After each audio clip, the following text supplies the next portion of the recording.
Hey family, it's the Pondering Professor here. Just riding on in, as you can see, thinking a little bit about a major issue that's been talked about at length on just about every news outlet that deals even the slightest bit with either social policy or pop culture or sports. And that's the issue of police brutality. And the reason I said sports is because it has gotten new breath because of Colin Kaepernick's stance and his choice to sit during the national anthem. I just want to talk a little bit about what's got me riled up about the issue. I really worked hard to be objective, and that doesn't mean to not have an opinion and to remain quiet on the public front while I really think through how I feel. I found it interesting, the vitriol with which Kaepernick has been treated. Here's my issue with what's happening with that topic so far. And whether you agree with me or disagree with me, if you want to talk about it, please comment below and get at me. We'll talk about it. Here's the thing.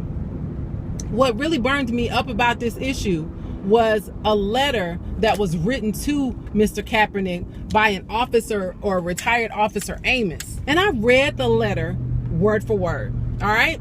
What bothers me about that letter can be summed up in a statement. Stop asking people in communities that are predominantly populated by African Americans and in communities that are suffering from low socioeconomic status and all of the issues that accompany that. Stop asking them to accept a little brutality with their policing. See, here's the problem, is that when you say that in order to stop police from acting as judge, jury, and executioner in the field, we must ponder what life would be like without police at all. You are revealing your bias. Your bias is showing, and I'm calling it bias as opposed to racism because I really, really, really believe that the bias has a little classism in there too. The people in those communities are being treated like they're of a lower class than other communities. And the police are getting sort of like an open ticket to act on that from time to time if there is suspicion or not. And I won't get off into that. There's so much more that could be said about that. The bottom line is this is a complex issue. It's complicated. And we mess up when we oversimplify it. What I really want to discuss is why you feel that it is okay to say to a community that we will either allow you to run amok in the streets and police yourselves or have no policing whatsoever, or you must accept the fact that periodically we will gun one of you down and we shouldn't be questioned about it if it appears to be unjustly done or inappropriate action based on our badge. Look, one of the things I am is a consultant, personal and professional. Why do the organizations that were formed to police us feel that they are above the need for improvement, above the need for evaluation when a problem is revealed? And all of this reveals the fact that there is really a problem. People are getting gunned down in the streets under questionable circumstances. If a problem exists, then you owe it to your culture, your organizational culture, to evaluate the problem objectively and to get help with that if you don't know how to do it so that you can fix it. Every organization must change. Everything not growing is dead. So grow. If there's a problem, fix it. Be objective about it. Get help with that. You're not the first and you won't be the last. Every other organization on the planet that survives does that. That you're asking me to allow you to protect those in your organization that gun down a grandmother that calls you for help with her unruly grandson that feels in danger, to gun down Philando Castile, who is sitting in a car with a gun that he's licensed to carry and informs you about it. Why must you be allowed to gun down or harass a person that flags you down trying to get directions or assistance for a broken down car?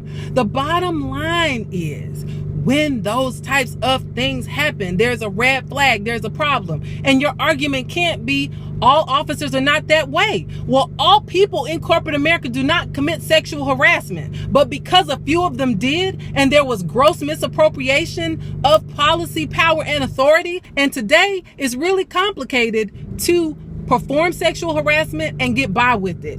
Okay, and the victim is protected. And I guess that's the point. We're not arguing that all police officers are bad, and we're not arguing that we need to do away with police, and that shouldn't be your protection for doing things that you know are inappropriate or wrong.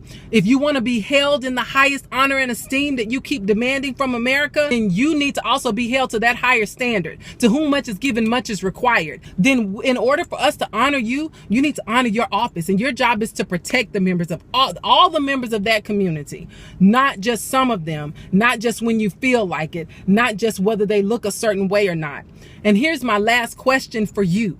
Why is it okay in a country like this one, where I have done my best to follow the rules, where I have built a life for myself and my family, where I am now sending my African-American male son to grad school? Why is it okay for me to live in a society where I have to worry about him and pray for him as much as I would have had I not gotten him out of the projects we were living in, had I not kept him out of trouble? Why do I worry about the men and women in blue as much as I worry about the jack boys that might have spotted him going to the ATM?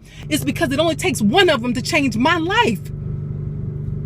And I've watched too many mothers crying. And the argument cannot be what crimes their sons committed before, because that makes you judge, jury, and executioner, and there are laws against that.